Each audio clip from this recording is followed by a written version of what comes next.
महान आदमी जिसको दुनिया जानती है कि भाई इतना पढ़ा लिखा आदमी है, उसको इस देश ने क्या कहा, छोटी हद का आदमी। और इसी आदमी ने आपका परिचय कराया भगवान बुद्ध से। और भगवान बुद्ध से परिचय क्यों कराया? क्योंकि हम लोग जो हैं जिस संस्कृति में जी रहे हैं वो जीने लायक संस्कृति नहीं है। वो आपको पल पल मार रही है, आपको पल पल लड़ा रही है, झगड़ा करा रही है। वो संस्कृति क्या कहती है कि ईंट का जवाब पत्थर से दो, ऐसे बोलते हैं ना कि ईंट का जवाब पत्थर से दो। और हम लोगों ने यही सीख लिया, बचपन से ये सीखते हैं। किसी के अंदर इतना किसी ने सीखा कि भाई वैर से कभी वैर शांत नहीं होता। कभी किसी माँ बाप ने सिखाया अपने बच्चों को, या हमारे किसी अड़ोसी ने पड़ोसी ने स्कूल में कॉलेज में कभी हमने किसी के व्यवहार से ये सब सीखा हो कि भाई माफ़ कर दो, गलती हो गई है, उसको गलती का एहसास करा दो? ऐसा क्या है क्या कोई किसी ने मुझे गाली दी तो पलट के जवाब क्या करते हैं हम भी गाली देते हैं। ऐसे ही करते हैं ना, गाली देंगे या गुस्सा करेंगे, पीट देंगे। क्या कभी किसी ने जो है किसी ने गाली दी तो उससे पूछा भाई आप मुझे गाली क्यों दे रहे हो? पूछा किसी ने? कोई नहीं पूछता। इतना धैर्य, इतनी सेंसिटिविटी। ये हमारे साथ जुड़े, धम्मपद संघ के साथ जुड़े। और धम्मपद संघ ने जो कोर्स तैयार कर रखा है, जो कि पीले रंग का जो कागज़ है अभी पम्पलेट जो है, तो उसमें जो कोर्स है इन्होंने याद कर लिया उसको, और याद करके इन्होंने जो है परीक्षा दी, परीक्षा में पास हो गए। और पास होने के बाद इनको जो है आचार्य की उपाधि मिल गई। अब वो कोर्स जो है आप लोग अगर चाहेंगे तो वो कोर्स आपको ये सिखा सकते हैं गांव में। इनको ये जिम्मेदारी है, इसीलिए आचार्य हैं। अगर ये किसी को सिखाएंगे नहीं तो फिर आचार्य नहीं रहेंगे। आचार्य का मतलब ये होता है ना, सिखाने वाला, बताने वाला, तो आचार्य हैं। जी आचार्य जी, अब आप जो है इंट्रोड्यूस करें आप।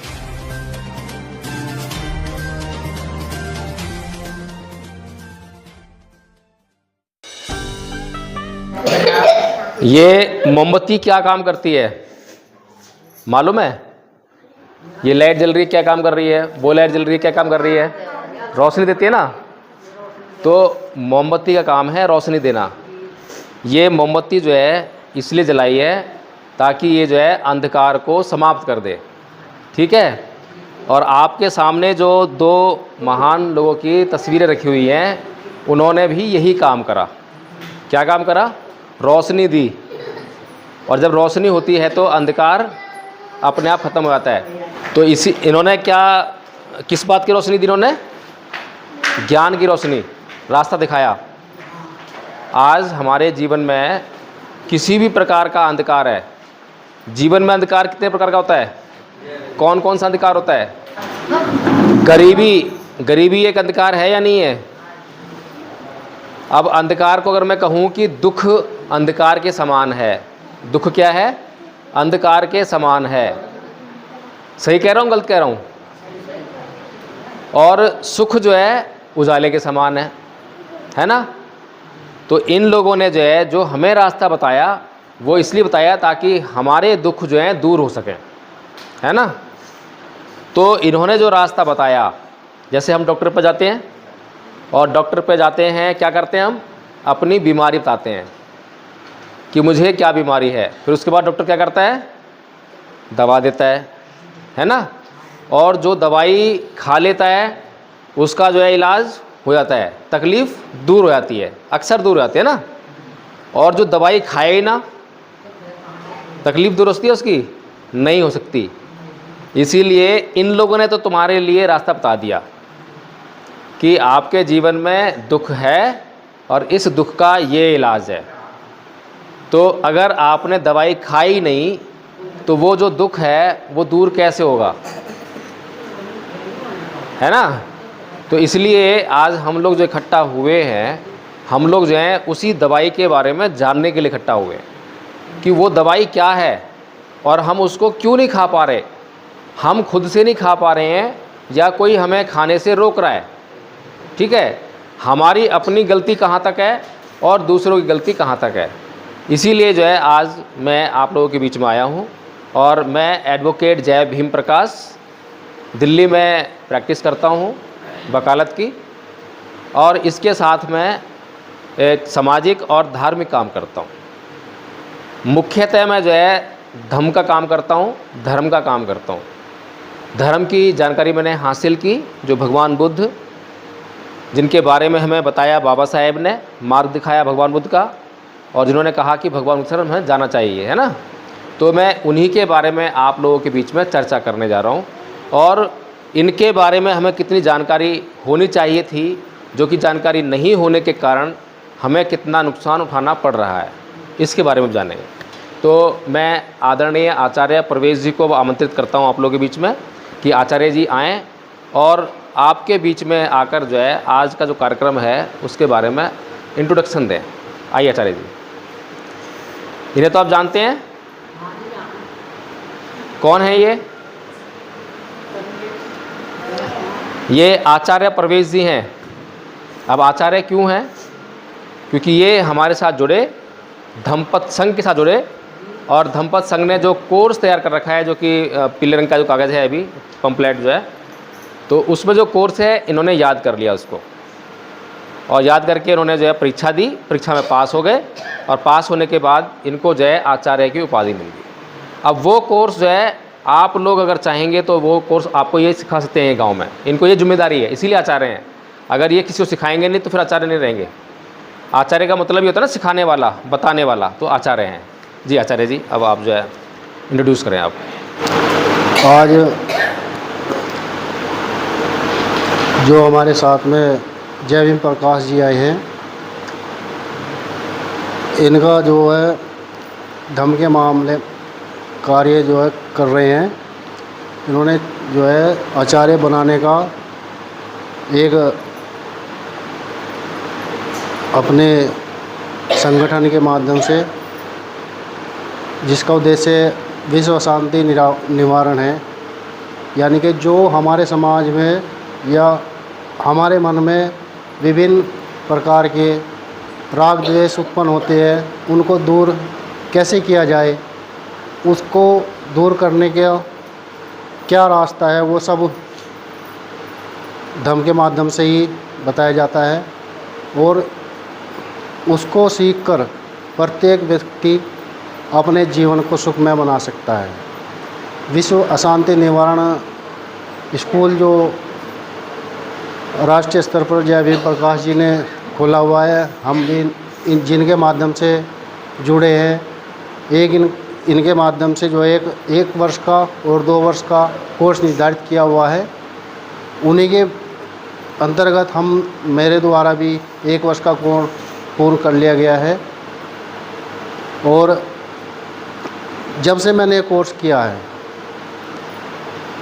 मुझे कार्य करने में और किसी भी प्रकार से कोई समस्या नहीं है, और इस बात की भी चिंता नहीं रहती कि मेरे द्वारा किया गया कार्य किसी व्यक्ति को अच्छा लगेगा या बुरा लगेगा। क्योंकि जब तक कोई भी व्यक्ति उस कार्य को करते हुए स्वयं अपना आकलन ना करे कि मेरे द्वारा किया गया कार्य कितना अच्छा है, कितना ख़राब है, तब तक उसको उस चीज़ का ज्ञान नहीं होगा, तो उसका शायद विकास संभव नहीं होगा। ऐसा मैंने इस संस्था के माध्यम से सीखा है।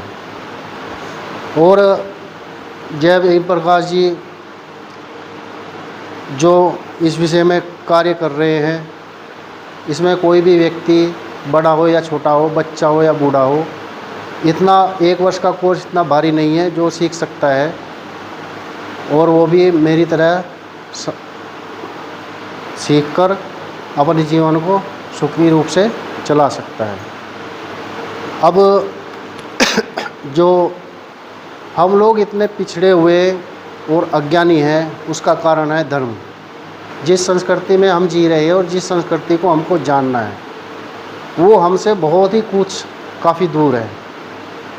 और जब तक उस संस्कृति को हम जानेंगे नहीं, तो हमारे शरीर के अंदर या हमारे विचारों में, मन में एक दूसरे के प्रति राग, ईर्ष्या, द्वेष की भावनाएं, लोभ की भावनाएं हमेशा ही जागृत होती रहेंगी।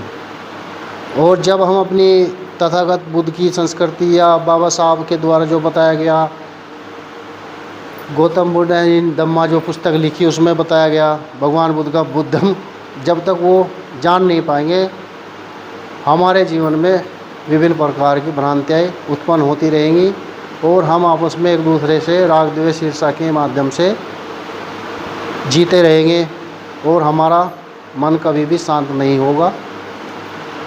यही बातें जो है इस संस्था के माध्यम से सिखाई जाती है कि अपना जीवन कैसे स्वयं को चलाना है। अकोची मंग अवधि मंग अंजनी मंग आसी में ये चतंग उपनियंती विरंग तेसक न सम्मति।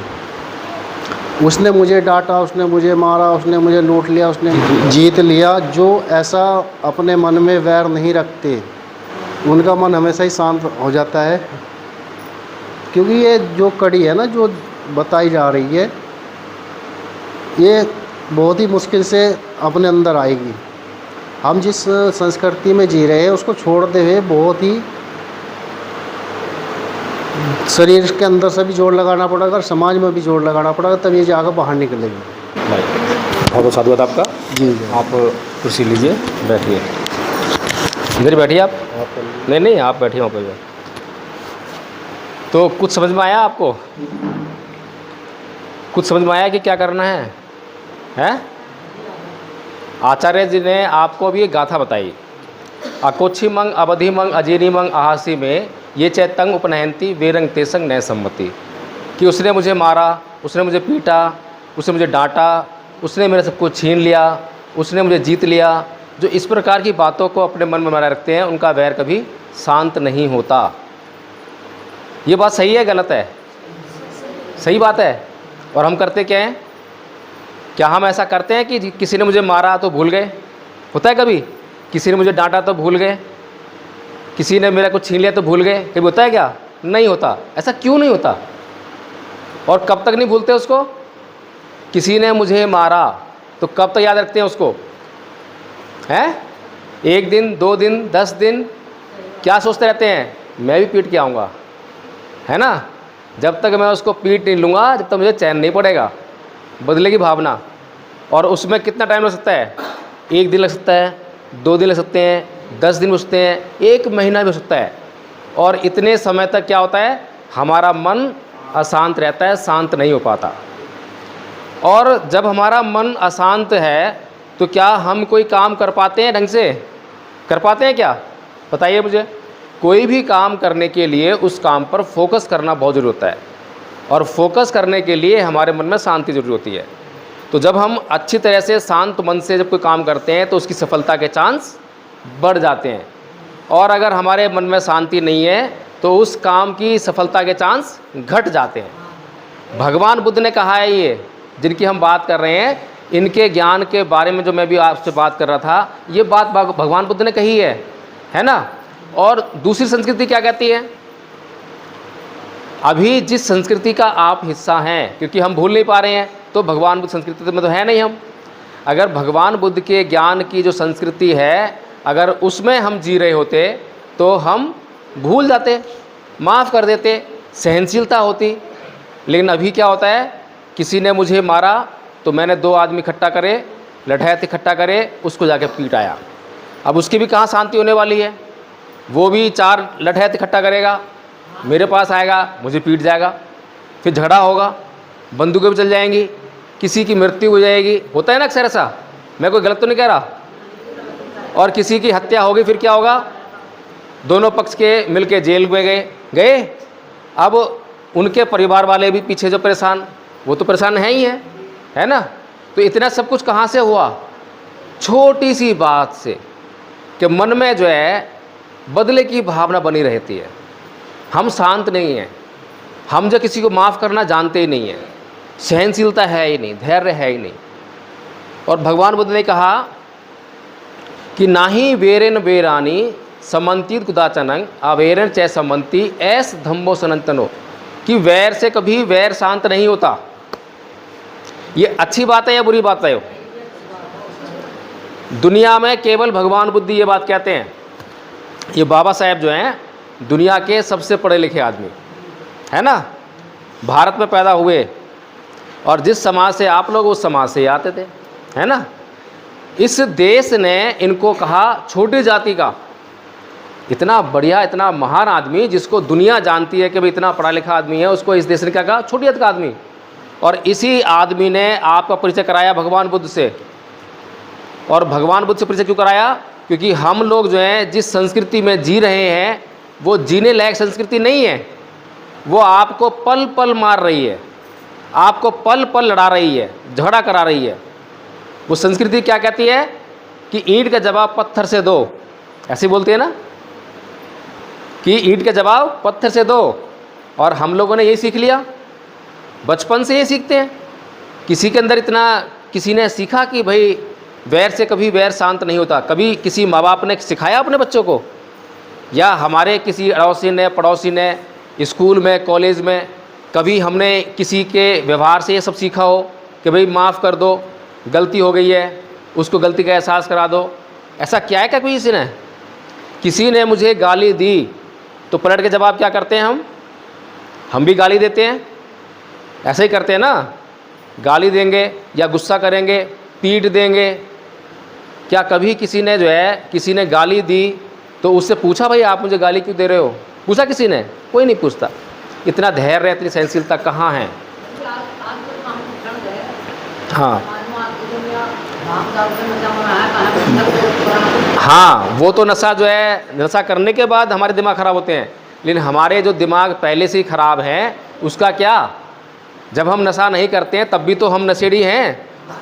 नशेड़ी कैसे हैं? अपनी आदतों का नशा हमने कर रखा है, उस संस्कृति का हमने नशा कर रखा है, जिस संस्कृति के खिलाफ जो है भगवान बुद्ध ने इस संसार को जगाया। केवल भगवान बुद्ध ये कहते हैं कि ना ही वेरेन वेरानी समन्त अबेरेन च समन्ति ऐसे सनंतन। भगवान बुद्ध कहते हैं दुनिया में कोई और धर्म जो है आपको ये बातें नहीं कहता। कहता है क्या?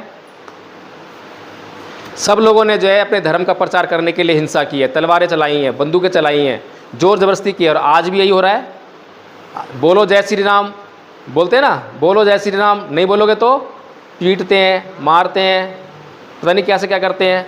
तो ये जो संस्कृति है भगवान बुद्ध की, ये हमारे बीच में बिल्कुल भी नहीं है।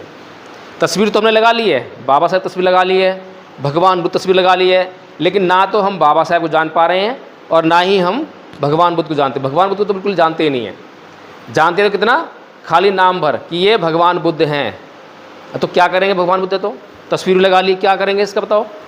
ये तस्वीर लगाने से क्या हमें कुछ मिल रहा है? क्या आपकी गरीबी दूर हो रही है? बताओ मुझे। क्या आपको खेत मिल रहे हैं? क्या हो रहा है बताओ ना मुझे। क्यों लगाएं तस्वीर? क्यों लगाएं? संविधान लिख दिया, चलो ठीक है, फिर संविधान ने आपको दे दिया खेत, दिया खेत, क्या दिया संविधान ने? बताओ मुझे। आपको अधिकार दिए, मिले अधिकार आपको? क्या अधिकार मिलेगा बताओ मुझे आपको? जो है कुछ नहीं, क्योंकि जो अधिकार आपको मिले हैं उनका उपभोग करना भी तो आना चाहिए। रोटी तो मैं आपको दे दूंगा बना के, चावल बना के दे दूंगा, रोटी बना के दे दूंगा, खाएगा कौन? अब वो काम भी आप चाहते हो कि वो निवाला भी आपके मुंह में जो है कोई आए और दे जाए। इतना आलसी हम जो बन गए हैं, ये हमारा जीवन है। बाबा साहेब ने संविधान दिया और संविधान में हमारे अधिकार सुरक्षित किए कि हमारे साथ में कोई जातिवाद नहीं कर सकता, जाति अत्याचार नहीं कर सकता। अत्याचार करेगा तो SC ST एक्ट में हम जो है कंप्लेंट लिखवा देंगे। समाज ने उसका वो किया, उसको कोई इस्तेमाल किया कभी? बहुत कम मामलों में इस्तेमाल हो पाता है ना।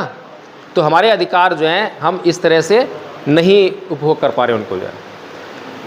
इसी तरह से बाबा साहेब डॉक्टर भीमराव अंबेडकर ने जब संविधान लिख दिया, सारे सुन रहे हैं बात को, समझ में आ रही है? किसी को उबाई तो नहीं आ रही है? हैं?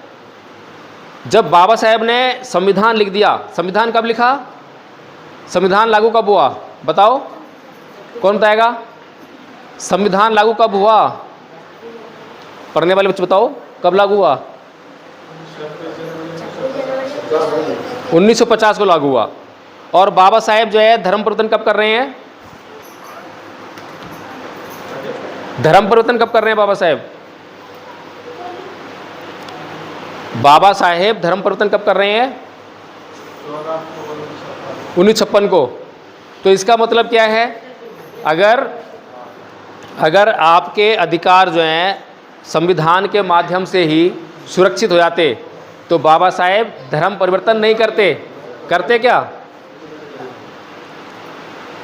अगर आपके, मेरी बात समझ रहे हो क्या कह रहा हूँ मैं? अगर आपके अधिकार, आपका जीवन संविधान से ही सुरक्षित हो जाता तो बाबा साहेब धर्म परिवर्तन नहीं करते। क्या जरूरत थी धर्म परिवर्तन करने की? लेकिन बाबा साहेब जानते थे कि ये जो संविधान है, ये जो कानून है, ये आपके लिए परमानेंट हल नहीं है, स्थायी हल नहीं है, हमेशा हमेशा के लिए आपकी समस्या से छुटकारा मिल जाए, ऐसा नहीं है। आपने कभी दर्द की दवाई खाई है? दर्द की दवाई खाई होगी सबने, दर्द के लिए दवाई। तो दर्द की दवाई कब खाते हैं? जब कभी शरीर में दर्द हुआ, दवाई खा ली, फिर वही दर्द जो है 2-3 दिन बाद फिर हुआ, फिर दवा खा ली, वही दवा, पेन किलर, है ना। ऐसे ही जो आदमी लगातार दर्द हो रहा है उसको, और साल 2 साल तक दवाई खाता रहता है उसकी, और कभी डॉक्टर के पास नहीं जाता, जांच नहीं करवाता, तो साल 2 साल के बाद जब वो डॉक्टर के पास जाता है, जब दर्द बढ़ जाता है ना, पेन किलर से जब दर्द दूर नहीं होता, तो डॉक्टर पर जाता है, फिर क्या होता है? डॉक्टर कहता है जांच करनी पड़ेगी, डॉक्टर उसकी जांच करता है, ब्लड टेस्ट करता है, ये टेस्ट करेगा, उसके बाद जो है फिर एक रिपोर्ट आती है, और रिपोर्ट में क्या आता है कि भाई तुझे तो कैंसर है। क्या है? कैंसर है।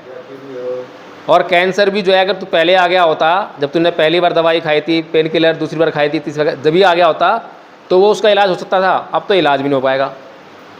तो ऐसा ही हाल जो है हमारे समाज का भी है। हमारा समाज जो है लगातार पेन किलर खा रहा है। काहे की pain killer? SC ST act की पेन किलर खा रहा है ना। तो SC ST act pain killer कैसे खा रहा है कि जब भी किसी ने हमारे ऊपर जातिवादी अत्याचार किया तो उसके खिलाफ हमने जाके मुकदमा ठोक दिया। अब वो जो मुकदमा ठोका है, FIR करवाई है उसके खिलाफ, वो फ़िलहाल के लिए तो ठीक है, ताकि हमारे ऊपर जो है कोई हमला ना करे, अत्याचार ना करे, है ना। फ़िलहाल तो ठीक है, उसको रोकना ज़रूरी है। लेकिन क्या FIR करवाने के बाद, मुकदमा होने के बाद, उसको जेल जाने के बाद उसका मन शांत हो गया? क्या उसका मन बदल गया? नहीं बदला। उसके मन में जो है हमारे लिए और नफ़रत बढ़ी ना नफ़रत। आज भारत में जातिवाद को लेकर नफ़रत बढ़ रही है, घट नहीं रही है। अगर संविधान और कानून जो हैं इस मामले में कारगर सिद्ध होते तो ये नफ़रत घटनी चाहिए थी। 1950 में संविधान लागू हुआ, उस पर नफ़रत घटनी चाहिए थी, नफ़रत घटी नहीं, खाइयाँ बढ़ गईं। और जो राजनीतिक लोग हैं उनकी तो मजबूरी बनी हुई है, मजबूरी नहीं सहूलियत बनी हुई है। वो जो इसी जातिवाद का फ़ायदा उठाते हैं और जातिवाद के नाम पर लोगों को इकट्ठा करते हैं कि तू चमार है, तू भंगी है, तू राजपूत है, तू ब्राह्मण है। यहाँ पर ब्राह्मण वोट है तो ब्राह्मणों को भड़काना है कि देखो तुम्हारा अधिकार वो चमार छीन रहा है, चमारों को भड़काना है तेरे अधिकार जो भाई वो वाल्मीकि छीन रहा है। इस तरह से आपस में इनके बीच में खाइयों को बनाए रखते हैं। ये राजनीति है। लेकिन हमारी असली बात किसी ने करी क्या? हमारी असली बात करने वाले हमारे शास्त्रा बाबा साहेब ने हमारी असली बात करी। बाबा साहेब अगर राजनीति करनी होती तो वो जो है आपके लिए ये वाली बातें नहीं करते, भगवान बुद्ध की बात नहीं करते। उनको आपकी जो है असली चिंता थी, असली चिंता थी। इसलिए वो चाहते थे कि इस देश का माहौल बदले, और जब इस देश का माहौल बदल जाएगा तो पूरी दुनिया का भी माहौल बदलेगा। लेकिन माहौल बदलेगा कैसे? अब ये हम देश की बात कर रहे हैं कि इस देश का माहौल बदले। अब ये देश है क्या? कोई ये गांव देख रहे हो आप, इस गांव के लोग भी यहाँ पर सारे नहीं हैं। कितने लोग हैं? कम से कम 200-400-500 लोग होंगे ना। और पूरा देश में कितने लोग हैं? 1 अरब 30-40 करोड़, इतने लोग हैं। तो माहौल बदलना कोई मजाक है क्या? कैसे बदलेगा माहौल? जहाँ पर अभी सभी लोगों के दिमाग में एक ही भूत सवार है कि मरो मारो, मरो मारो, इसके अलावा कुछ सोचता नहीं है। किसी ने गाली दी, किसी ने कुछ छीन लिया, किसी ने चोरी कर ली, मारो मारो, बस यही आता है। भगवान बुद्ध के सिद्धांत से तो बहुत दूर हैं। पूजा करने वाले मिल जाएंगे, ये तस्वीर रखी हुई है, तस्वीर रखकर इसी तरह से पूजा करने वाले बहुत से लोग मिल जाएंगे, धूप बत्ती अगरबत्ती करने वाले बहुत से लोग मिल जाएंगे। लेकिन भगवान बुद्ध ने जो हमारे आचरण के लिए जो बात कही, उसके ऊपर कितने लोग हैं जो अमल करते हैं? अब ये बताओ मुझे, अगर भगवान बुद्ध की ये वाली बात किसी ने मान ली कि ना ही वेरेन वेरानी संबंध वाचनंग अवेरेन से समंती ऐस धमसनत्रो, कि वैर से कभी वैर शांत नहीं होता, अवैर से वैर शांत होगा।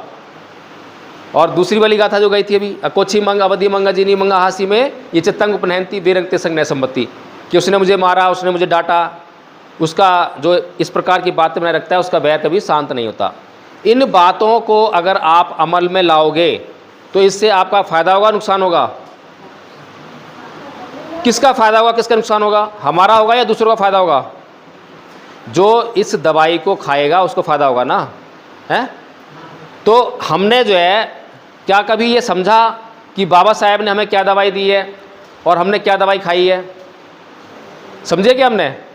अभी जो संस्कृति की बात जो है आदरणीय आचार्य प्रवेश कुमार जी आपके बीच में कर रहे थे कि हम एक संस्कृति के बीच में घिरे हुए हैं। जब बच्चा पैदा होता है तो उसको ये सिखाना नहीं पड़ता कि तू गाली दे। गाली सीख जाता है। कहाँ से सीख के आया गाली? कोई दूसरी दुनिया का आदमी गाली सिखाने आया था उसको? है गाली या तो उसके माँ बाप ने सिखाई होगी, अगर माँ बाप गाली नहीं देते हैं तो अड़ोसी पड़ोसी ने सिखाई होगी, अगर वहाँ भी कोई गाली नहीं देता है तो स्कूल कॉलेज से सीख के आया होगा।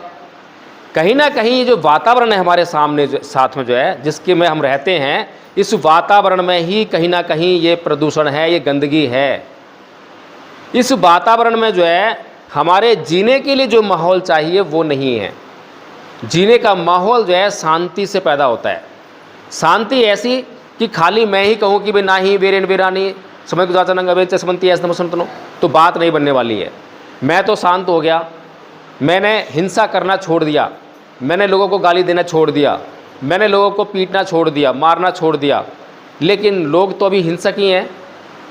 मेरा पड़ोसी हिंसा करता है, ये पड़ोसी भी, ये पड़ोसी भी, ये पड़ोसी भी, तो वो तो मेरे को गाली देगा, मारेगा, पीटेगा भी, उसके पास जो है हथियार भी हैं, वो हथियार भी चलाएगा। तो फिर मेरी सुरक्षा कैसे होगी? तो मेरी सुरक्षा कैसे होगी कि मुझे उनको भी ये बात समझानी पड़ेगी ना, है?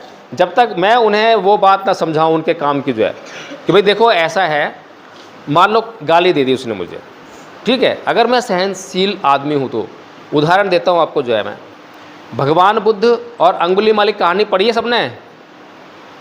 अंगुलीमाल की कहानी पढ़ी है? पढ़ी होगी। तो अंगुलीमाल को सुधारने के लिए बाबा साहब भगवान बुद्ध क्या करते हैं? अंगुलीमाल को सुधारने के लिए भगवान बुद्ध क्या करते हैं? अंगुलीमाल कौन है? अंगुलीमाल एक डाकू है, बहुत बड़ा डाकू, इतना बड़ा डाकू कि जो राजा प्रसेनजित वो भी घबराता है। और उसने बहुत बार सेना भेजी कि जाओ उसको पकड़ के लाओ, जाओ उसकी हत्या कर दो, क्योंकि प्रजा जो है त्राहिमाम कर रही है। उसने 1000 लोगों को मारने का संकल्प ले रखा है और 999 लोगों को मार चुका है, और मार के उनकी अंगुली काटता है और माला में प्रो लेता है और उसकी माला पहनता है वो जाए। इतना खतरनाक आदमी है अंगुलीमाल। अब इतने खतरनाक आदमी से जो कि जंगल में रहता है, जिसके जंगल में अगर 20-25 लोग इकट्ठे नहीं जाएंगे तब तक जो है पार नहीं पड़ती है। तो उसको सुधारने के लिए कई बार भगवान बुद्ध के पास मैसेज गया कि भगवान बुद्ध, अंगुलीमाल डाकू से जो है पूरा राज्य परेशान है, कृपया करके कुछ उसका करो। आप तो शांति की बात करते हो, अहिंसा की बात करते हो, देखो कितना हिंसा कर रहा है, हत्याएं कर रहा है। तो भगवान बुद्ध जो है एक दिन मन बनाते हैं, चलो ठीक है आज चलते हैं। तो भगवान बुद्ध उस जंगल में जहाँ पर अंगुलीमाल डाकू रहता है प्रवेश करते हैं, भीतर घुसते हैं। तो भीतर घुसते वक्त उनके पास ना तो सेना है, ना हथियार है, कुछ भी नहीं है, और अकेले हैं, साथ में कोई है भी नहीं। लोग उन्हें रोक रहे हैं कि तथागत बुद्ध इस जंगल में मत जाओ, इसमें डाकू अंगुलीमाल रहता है, वो आपकी हत्या कर देगा। पर वो शांति से, धैर्य से, एक स्थायी चाल से चले जा रहे हैं और जाकर जो है अंगुलीमाल से मिलते हैं। और अंगुलीमाल उन पर हथियार चलाता है, लेकिन वो हथियार नहीं चला पाता। ये कोई चमत्कार नहीं है, ये चमत्कार नहीं है बिल्कुल भी। ये चमत्कार हमें इसलिए लग रहा है क्योंकि हमारे भीतर हिंसा है। हमने कभी ऐसे चमत्कार देखे नहीं है, हमने अपनी तरफ से कभी ऐसा प्रयास किया ही नहीं है। कभी अपने जीवन में अब यहाँ से जाने के बाद जब ये बातें याद आएँ तब इसको अमल में लाने का प्रयास करना, तो आप अपने भीतर भी वही चमत्कार देखोगे।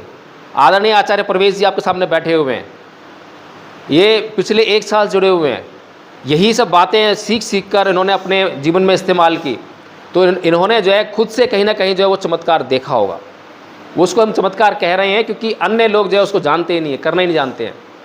तो भगवान बुद्ध अंगुलीमाल डाकू को बिना हथियार के बदल देते हैं, कुछ बातचीत करते हैं उससे, प्रश्न करते हैं, और प्रश्न का उत्तर नहीं दे पाता है, और उसको बात समझ में आ जाती है कि भगवान बुद्ध जो बात कह रहे हैं वो बात बिल्कुल ठीक है। तो फिर भगवान बुद्ध उसको समझा बुझा कर जो है जंगल से बाहर लेकर आते हैं। जैसे ये गांव है ना, ये गांव है, तो ऐसे ही नगर में वापस ले आते हैं, यानी कि अपने उसको भिक्षु बना लेते हैं और भिक्षु संघ में शामिल कर लेते हैं। फिर वो बहुत बड़ा भिक्षु बनता है, अरहत भिक्षु। और अरहत भिक्षु बनता है, उससे पहले क्या उसको झेलना पड़ता है ये समझिए। जब कोई आदमी गलत काम करता है तो उसका पाप जो है उसका पीछा करता है, कर्म का फल हमेशा भुगतना पड़ता है। तो जब भगवान बुद्ध उसको जो है जंगल से बाहर लेकर भिक्षुक में शामिल करते हैं, तो वो जाता है भिक्षा मांगने के लिए, खाना मांगने जाता है ना नगर में जो है भिक्षा पात्र लेकर, और लोग उसे पहचान लेते हैं। जो उसे पहचान लेता है वो क्या करता है, ईंट पत्थर मारते हैं उसके ऊपर। लेकिन भगवान की शिक्षा है कि पलट कर जो है वार नहीं करोगे, बिल्कुल भी नहीं करना वार, सहन करना है। वो लहू लुहान होकर जो है भगवान बुद्ध के पास वापस आ जाता है, लहू लुहान होकर, कि भगवान बुद्ध मैंने तो अब हिंसा भी छोड़ दी है, मैं किसी को मारता भी नहीं हूँ, लेकिन नगर के लोग मुझे अभी ईंट पत्थर मार रहे हैं। तो भगवान उससे कहते हैं कि अंगुलिमाल सहन कर अंगुलिमाल सहन कर। और वही अंगुलिमाल लगातार भिक्षाटन करता है, 2-3 दिन तक उसके साथ में नगर के लोग ऐसा बर्ताव करते हैं। लेकिन जब नगर के लोगों को पता लगाता है कि अब अंगुलिमाल सुधर गया है, अब अंगुलिमाल हत्या नहीं करता है, तो वही अंगुलिमाल को जो है लोग खाना देने लगते हैं, भोजन देते हैं, उसकी सेवा करते हैं। और इस तरह से अंगुलिमाल डाकू एक बहुत बड़ा अरहत भिक्षु बन जाता है। फिर वो इतना ज्ञान प्राप्त करता है, जैसे मैं आप लोग बीच में आया हूँ, ऐसे लोगों के पास जाके उनको भगवान बुद्ध का संदेश देता है कि आप लोगों के जीवन में शांति इसलिए नहीं आ रही है, आप लोग सुखी इसलिए नहीं हो, आप लोग दुखी जीवन इसलिए जी रहे हो। तो इस प्रकार से जो है अगर हम देखें तो भगवान बुद्ध ने हमें क्या सिखाया कि हर समस्या का हल शांति में है। भगवान बुद्ध ये सिखा रहे हैं। और ये जो हर समस्या का हल शांति में है, हम बिना क्रोध के, बिना गुस्से के हम किसी भी समस्या का हल कर सकते हैं, ये भगवान सिखा रहे हैं। लेकिन हम क्या सीख रहे हैं, हम बचपन से, किसी भी बच्चे को देख लो, बचपन से ही वो गुस्सा करना सीखता है। कहाँ से आ रहा है गुस्सा? गुस्सा जो है माँ बाप से आ रहा है या अपने आसपास के माहौल से आ रहा है, और कहीं बाहर से तो आ नहीं रहा है ना। तो इसलिए हमें किस बात की ज़रूरत है, हमें ज़रूरत किस बात की है? आप लोगों को मेरी बात समझ में आ रही है मैं क्या कह रहा हूँ, क्या कहने का प्रयास कर रहा हूँ? बहुत ही मुश्किल काम है ये जो मैं कर रहा हूँ, काम जो है, काम बहुत मुश्किल है लेकिन बहुत ज़रूरी काम है। इससे ये इतना ज़रूरी काम है जो मैंने आपको उदाहरण दिया कि 2 आदमी आपस में लड़ रहे थे, झगड़ा किया, उन्होंने जो है हत्या कर दी, और बहुत सारे केस पेंडिंग पड़े हैं कोर्ट में, और फिर उनके परिवार जो है ना अपनी ज़मीन बेच कर वकीलों को दे रहे हैं, बर्बाद हो रहे हैं। इतना सब कुछ जो है इसलिए हो पा रहा है क्योंकि उनके चित्त की दशा जो है ठीक नहीं है। भगवान बुद्ध की शरण में नहीं गए वे लोग जो है वो, और भगवान बुद्ध शरण में गए हैं तो झूठे लोग हैं, उनकी बात नहीं मान रहे हैं, ठीक है ना। तो अभी जिस संस्कृति को हम फॉलो करते हैं वो क्या सिखा रही है हमें, सोचने वाली बात है। तो अभी हमारे चारों तरफ माहौल कौन सा है? आज हम देखा कि अयोध्या में राम मंदिर बन गया, सब जानते हैं। राम मंदिर बना तो किसने बनाया राम मंदिर? हिंदुओं ने राम मंदिर बनाया। हिंदुओं की ज़रूरत महसूस हुई उनको, तो उन्होंने राम मंदिर बना लिया। हिंदू बहुत सारी संख्या में ना है, तो उन्होंने राम मंदिर बना लिया। अब वे लोग हिंदू हैं और हिंदुओं के एक और भगवान है, कौन है? श्री कृष्ण जी। श्री कृष्ण जी युद्ध के मैदान में, महाभारत में, तो महाभारत सब जानते हैं ना, देखिए ना, महाभारत देखी होगी सबने। तो युद्ध के मैदान में श्री कृष्ण जी अर्जुन को क्या संदेश दे रहे हैं? हम लोग जो सीखने सिखाने का काम कर रहे हैं बहुत गंभीर काम है, और अपने ही लोग इसमें दुश्मन हो जाते हैं। हमारे अपने लोग ही हमारे दुश्मन हो जाते हैं, क्योंकि हमारे जो दिमाग का जो निर्माण हुआ है वो बहुत ही विषैला हो चुका है। अब हम जब शांति की बात करते हैं तो किसी समझ में आती नहीं है, कोई सुनने के लिए तैयार नहीं है। तो मैं बता रहा था कि आपको जो है कि श्री कृष्ण जी अर्जुन को युद्ध के मैदान में कह रहे हैं कि अर्जुन, जो तुम्हारे सामने लोग खड़े हैं उन्होंने अधर्म किया है और उनको मारो, उन पर जो है अपना गांडी उठाओ और तीर चलाओ, उनको मार डालो, यही कह रहे हैं ना। अब श्री कृष्ण जी जो है चमत्कार करने वाले हैं, सभी जानते हैं, ऐसा लोग हिंदू लोग बोलते हैं। कि श्री कृष्ण भगवान हैं, ईश्वर हैं, वो चमत्कार करते हैं। चमत्कार करके जो उन्होंने क्या करा, द्रौपदी को चीर दिया था ना, उसकी रक्षा की थी, और भी बहुत सारे चमत्कार करके दिखाए। लेकिन वही श्री कृष्ण जी एक बात नहीं कर पाते कि वो जो सामने उनके लोग खड़े हैं, जो राजा खड़े हैं, अर्जुन तो उनसे कह रहा है कि हे कृष्ण, ये जो सामने मेरे लोग खड़े हैं ये सारे मेरे रिश्तेदार हैं, इन लोगों ने मुझे, किसी ने गोद में खिलाया है, किसी ने कुछ किया है, मतलब हर तरह से कहीं ना कहीं मेरा नाता जुड़ा हुआ है। मैं इन पर हथियार कैसे उठाऊं, मैं इन्हें कैसे मारूं? ये एक स्वाभाविक सी बात है। हम जिन्हें जानते हैं उनके साथ में कभी भी ऐसा व्यवहार नहीं करते कि हम उन्हें मारने का प्रयास करें, हम कभी उनके ऊपर हथियार नहीं उठाते हैं, ऐसा होता है। तो यही अर्जुन भी कर रहा है। लेकिन कृष्ण जी क्या समझा रहे हैं कि इन लोगों ने अधर्म किया है, और जो अधर्म कर रहा है और धर्म की स्थापना के लिए हथियार उठाना ही पड़ेगा। श्री कृष्ण जी का ज्ञान ये है, हिंदू धर्म का ज्ञान ये है, जो ईंट का जवाब पत्थर से देने की संस्कृति ये वाली है कि ईंट का जवाब पत्थर से ही दिया जाएगा। और जो आचार्य कौटिल्य जी हैं वो भी ये सिखाते हैं, क्या कहते हैं, साम दाम दंड भेद कुछ भी करो और दूसरे को जीत के लाओ, दूसरे का माल हड़प लो। आज भी चल रहा है ना देश में। हमारे प्रधानमंत्री माननीय मोदी जी ये इनके प्रकार कुछ भी कह रहे हैं, कुछ भी कर रहे हैं, सत्ता चाहिए, प्रधानमंत्री बने रहना है, चाहे उसके लिए जातिवाद को बढ़ाना है, चाहे उसके लिए राम मंदिर के नाम पे लोगों को मूर्ख बनाना है, चाहे कुछ भी करना है, लेकिन सत्ता प्राप्त करनी है। तो ये जो संस्कृति है ये किसके खिलाफ है और किसके हित में है, ये हमें समझनी पड़ेगी। तो जो भगवान बुद्ध बात कह रहे हैं उससे जो है किसी का कोई नुकसान नहीं हो रहा, कि दुनिया में किसी का कोई नुकसान हो रहा है इससे, क्या किसी भी इंसान का। और दुनिया का कोई भी धर्म का आदमी हो, चाहे वो मुसलमान हो, हिंदू हो, ईसाई हो, कोई भी भगवान बुद्ध की बात से इनकार नहीं कर रहा। करता है कोई इनकार? अभी मैंने सिर्फ 2 बातें करी हैं, उन दोनों बातों को बताइए मुझे कि भगवान बुद्ध की बातों से इनकार करेगा क्या, कि वैर से कभी वैर शांत नहीं होता, इस बात से कोई इनकार करेगा? कोई इनकार नहीं करता। लेकिन समस्या हमारे सामने बड़ी गंभीर है कि हमने कभी इस चीज़ की प्रैक्टिस नहीं की है, और प्रैक्टिस नहीं की है, और जिस चीज़ की प्रैक्टिस नहीं की है उसको तो करना बड़ा मुश्किल है। जैसे कि जिस किसी आदमी को साइकिल चलानी ना आती हो, जिसने कभी साइकिल चलाई ना हो, तो एकदम से उसको बोल दो साइकिल चलाओ, साइकिल चला लेगा? वो नहीं चला पाएगा। और जिसने साइकिल चला रखी हो, साइकिल चलाना सीख रखा हो, उसके लिए तो साइकिल चलाना बड़ा आसान है, वो तो बैठेगा और चल देगा, पता भी नहीं चलेगा कि वो कहाँ से कहाँ चला गया, उसको पता भी नहीं चलेगा ना। तो ऐसा ही हमारा जीवन है। हमारे जीवन में जितनी भी हमारी ज़िंदगी हम जीते हैं उसमें हम सुबह से लेकर शाम तक जितने भी काम करते हैं वो सब कैसे करते हैं? आदत से करते हैं। हमें हर एक चीज़ की आदत पड़ी हुई है और उसी से हम काम करते हैं। अब वो आदत काहे की पड़ी हुई है? आदत पड़ी हुई है गुस्सा करने की, गाली देने की, झगड़ा करने की। जब अब तक हमने जो है उसी का जब अभ्यास किया है तो एकदम से जब हमें समझ में आ जाए कि ये तो बड़ा गलत कर रहे थे हम, अरे उसने मुझे गाली दी पर मैंने उसे गाली क्यों दी?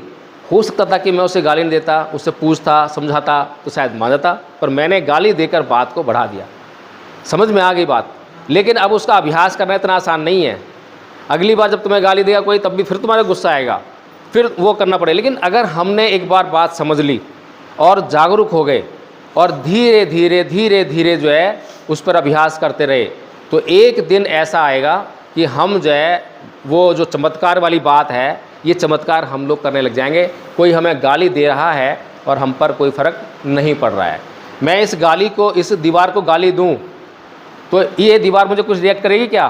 कुछ पलट के गाली देगी, मारेगी मुझे? कुछ नहीं कर सकती। क्यों नहीं कर सकती? तो आपके पास जवाब होगा कि क्योंकि ये दीवार जो है निर्जीव है, ये हिल डुल नहीं सकती है ना। लेकिन वहीं अगर मैं एक बात और कहूँ कि मान लो कि आपको अंग्रेज़ी नहीं आती है और अंग्रेज़ी में कोई आपको गाली दे रहा हो, तब क्या करोगे आप? तब क्या करोगे? तब भी तो ऐसा करोगे, हाँ हाँ हाँ वो गाली दे रहा है और आप हंस रहे हो, ऐसे कर रहे हो, है ऐसा ही है ना। कोई मद्रासी भाषा में गाली दे रहा है तभी हाँ बहुत सी अच्छी लग रही है ऐसे करो ना, बहुत अच्छी भाषा है। ये भाषा कहाँ की है? वो तुम्हें गाली दे रहा है लेकिन तुम क्या कह रहे हो? बहुत अच्छी भाषा है, ये भाषा तो सुनने में बहुत अच्छी लग रही है। तो कहने का मतलब ये है कि ये शब्द है। गाली क्या है? शब्द है। शब्द जब हमारे कानों में पड़ता है तो ये दिमाग जो है उसको महसूस करता है कि ये शब्द, क्योंकि शब्द को हम पहचानते हैं, हमारी भाषा का शब्द है, पहचान लिया और हमारी उस शब्द से भावना जुड़ी हुई है, इसीलिए हमें जो है वो कष्ट पहुँचाती है।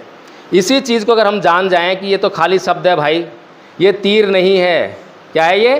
खाली शब्द है, तीर नहीं है, भाला नहीं है, बंदूक नहीं है।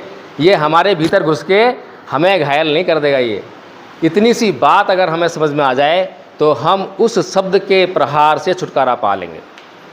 इतना आसान काम है, लेकिन बहुत मुश्किल हमारे लिए इसलिए हो गया है क्योंकि हमारा जो वातावरण है वो बिल्कुल भी ठीक नहीं है। उसमें लगातार हर कोई जो है इसके विपरीत आचरण कर रहा है, हर वक्त गाली देने का आचरण कर रहा है, हर वक्त जो है हिंसा करने का आचरण कर रहा है, और ये हमारे लिए सदैव नुकसान वाली बात है।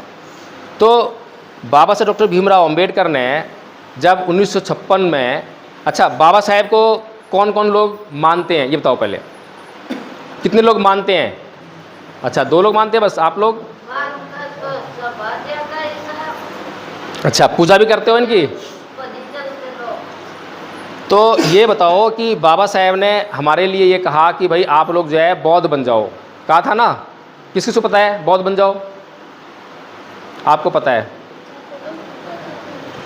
तो बाबा साहेब ने ये कहा कि हमें बौद्ध बनना चाहिए, और ये भी कहा कि भारत को बौद्धमय करना है। बाबा साहब सपना था ना ये कि भारत जो है बौद्धमय हो। अब भारत जो है बौद्धमय कैसे होगा? भारत बौद्धमय कैसे होगा ये बताओ? भारत का बौद्धमय होना अच्छा है या बुरा है? अगर भारत जो है हिंदू राष्ट्र हो जाए तो अच्छा होगा बुरा होगा? बुरा होगा। क्यों?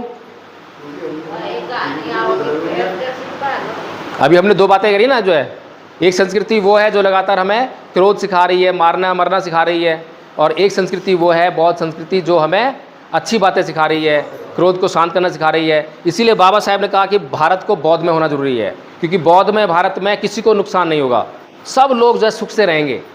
पहले भी ये भारत जिसमें पाकिस्तान था, अफगानिस्तान था, ईरान था, दूर तक भारत था, पूरा जम्बूद्वीप, ये सारा बौद्ध था। जब भगवान बुद्ध के धम्म का प्रभाव था, जब सारे लोग बौद्ध थे यहाँ पर, तो किसी को कोई कष्ट नहीं था, सब सुखी थे। तो ऐसा ही भारत बनाने का फ़ायदा है। तो भारत को करना है बौद्धमय, ठीक है? अब भारत को बौद्धमय करना है, ये बाबा साहेब का सपना था, और हम हैं बाबा साहेब के भक्त। हम बाबा साहेब भक्त हैं ना, हम पूजा करते हैं उनकी जो है। तो क्या ये हमारा भी सपना नहीं होना चाहिए कि भारत को बौद्धमय करें? होना चाहिए, होना चाहिए। अच्छा फिर भारत को बौद्धमय करना अगर हमारा सपना है, मान लो हमारा सपना है डॉक्टर बनने का, तो क्या करते हैं हम? एक योजना बनाते हैं। पहले पता करते हैं भाई डॉक्टर बनने के लिए क्या करना पड़ेगा, जाते हैं पता करते हैं ना, वो कहते हैं भाई आपको MBBS करना पड़ेगा।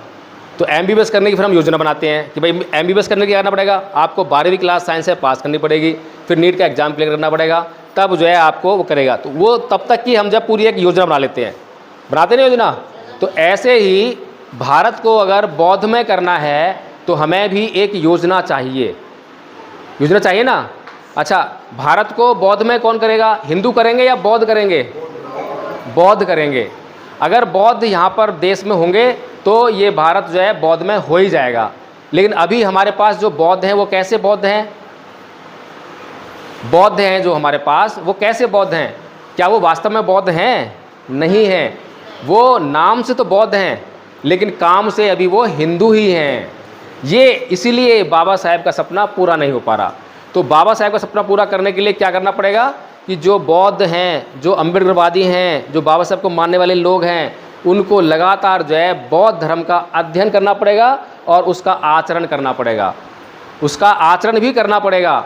जब आपको ऐसा आचरण करते हुए कोई भी आपके आस पड़ोस में, दूर गांव में भी देखेगा तो वो आपसे प्रभावित होगा, कहेगा भाई ये आदमी जो है ना तो किसी से डरता है और ना किसी को गाली के बदले गाली देता है।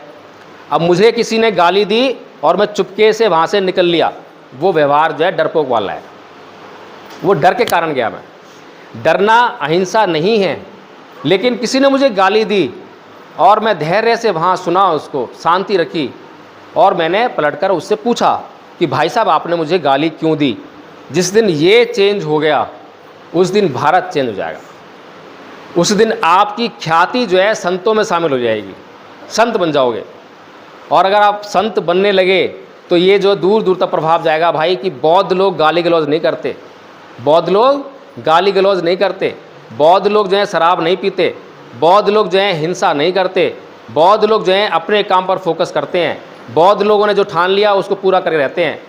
इस प्रकार से जब हमारे लोगों का आचरण हो जाएगा, यहाँ पर जो जितने लोग बैठे हैं, अगर आप सभी लोग, जैसे हमारे आचार्य जी हैं, इन्होंने कोर्स, छोटा सा कोर्स तो है, यहीं पर अगर मैं अभी 5 मिनट लगाऊं आपको एक लाइन याद कराने में, पाली भाषा है, पाली भाषा याद करने में लगा दूं आपको, तो आपको भी याद हो जाएगी। आचार्य जी ने याद किया है आपके सामने खड़े होकर जो है, क्योंकि उनको बोलने का अभ्यास नहीं है, मैं तो बोलता रहता हूँ इसलिए आप लोगों के बीच में आराम से बोल पा रहा हूँ, लेकिन आचार्य जी को बोलने का अभ्यास नहीं है आप लोगों के बीच में, इसीलिए उनसे त्रुटि हुई हैं।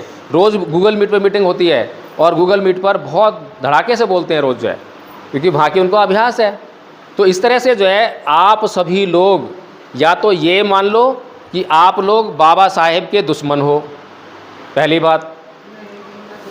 अगर ये नहीं मानते हो और ये मानते हो कि हम बाबा साहेब के पुजारी हैं, हम बाबा साहेब के भक्त हैं, तो ये भी मान लो कि आपको फिर भारत को बौद्धमय करने के लिए जो भी कर सकते हो करना पड़ेगा। अब बताओ कौन कौन करेगा वो काम? भारत को बौद्धमय करने का काम कौन कौन करेगा? हाथ खड़ा करो ईमानदारी से। अच्छा ठीक है, तो भारत को बौद्धमय करने के लिए बौद्ध बनना पड़ेगा। तो बौद्ध बनने तैयार हैं हम लोग? बौद्ध बनने तैयार हैं? अच्छा, आज से उसके लिए गुस्सा नहीं करना है, तैयार हैं? गुस्सा नहीं करना है, गाली नहीं देनी है, तैयार हैं? तैयार हैं, लेकिन अभी भी हमें पता लग गया गुस्सा नहीं करना है, गाली नहीं देनी है।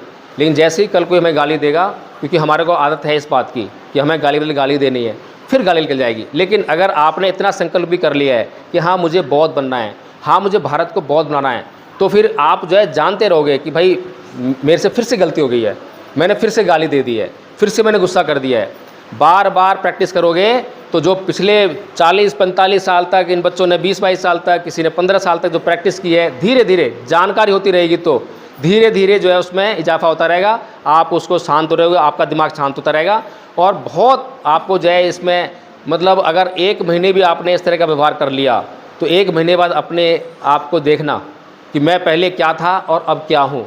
अब मैं बहुत शांति से लोगों की बातें सुनता हूँ, पहले तो मैं सुनता ही नहीं था, बस सुनाता था, और अब मैं सुनता हूँ बड़े ध्यान से, केवल सुनने फोकस करता हूँ और फिर बड़ी शालीनता से जवाब देता हूँ, आराम से जवाब देता हूँ, कोई जल्दबाजी नहीं दिखाता, कोई चंचलता मेरे अंदर नहीं है। इस तरह का आपका जो है शांत चित्त हो जाएगा। तो उसके लिए जो है हम लोगों ने जो प्रयास किया है, हम अपने प्रयास कर रहे हैं। आप लोगों के सामने अभी भी जो है 10 बज रहे होंगे मेरे ख्याल से, हम लोग अपने सामने बैठे हुए हैं, बहुत दूर से आए हैं। इसी प्रकार से जगह जाकर हम प्रचार करते हैं। और अगर इसी तरह से मीटिंग लेने के बाद और अगर कुछ लोग तैयार होंगे तो ये काम हमारे लिए बहुत मुश्किल हो जाएगा। लेकिन इस काम को हमने आसान करने के लिए गूगल मीट पर ट्रेनिंग शुरू की है। तो जो आचार्य प्रवेश जी हैं, आज पहली बार मिल रहा हूँ उनसे मैं, आज मेरी पहली मुलाकात है, लेकिन पिछले 1 साल से गूगल मीट पर लगातार जुड़ते रहे हैं और गूगल मीट पर ही इनका अभ्यास करवाया है, इनको याद करवाया है। तो उन्होंने वो कोर्स याद कर लिया, और जब याद कर लिया और जो हमको सिखाते हैं धम्म के बारे में और भी बातें बताते हैं, भंते जी भी आते हैं, वहाँ भी वो सिखाते हैं बातें जो है, तो उससे जो है उनको बड़ा फ़र्क महसूस हुआ। और जो दवाई खाएगा तो फ़र्क तो आएगा, हम पहले भी कह चुके हैं, और जो दवाई खाएगा ही नहीं तो उसको कोई भी फ़र्क मिलने वाला नहीं है। बाबा साहेब ने बहुत सोच समझकर हमें बौद्ध धर्म की दवाई दी है। बाबा साहेब पागल नहीं थे, लेकिन हमने उनको पागल बना रखा है। उनकी लगातार हम बेइज्जती कर रहे हैं। लगातार हम जो है जिस प्रक्रिया से, जिस धर्म से हमें बाहर निकाल कर लेकर आए, हम लगातार उसी धर्म की बात करते हैं। अभी अगर आपको ये देखिए कि अगर आप जो है यहाँ पर कहीं पर भी गली मोहल्ले में, चाय की दुकान पर, या जो महिलाएं हैं आपस में बैठकर बातें करती हैं ना, सारे बातें करते होंगे, तो आपस में जो बातें करते हैं वो सारी हिंदू धर्म की बातें करते होंगे, क्योंकि बौद्ध धर्म तो जानते नहीं आप। जिस धर्म की जानकारी नहीं है आपको, उसकी बात कैसे करोगे आप? तो इसीलिए जो है हम लोगों ने ये कोर्स जो है गूगल मीट पर शुरू किया है। तो मोबाइल किस किस के पास है? मोबाइल कोई बात नहीं, ऐसी मीटिंग जो है आचार्य जी आपके यहाँ पे लगातार लेते रहेंगे और उस मीटिंग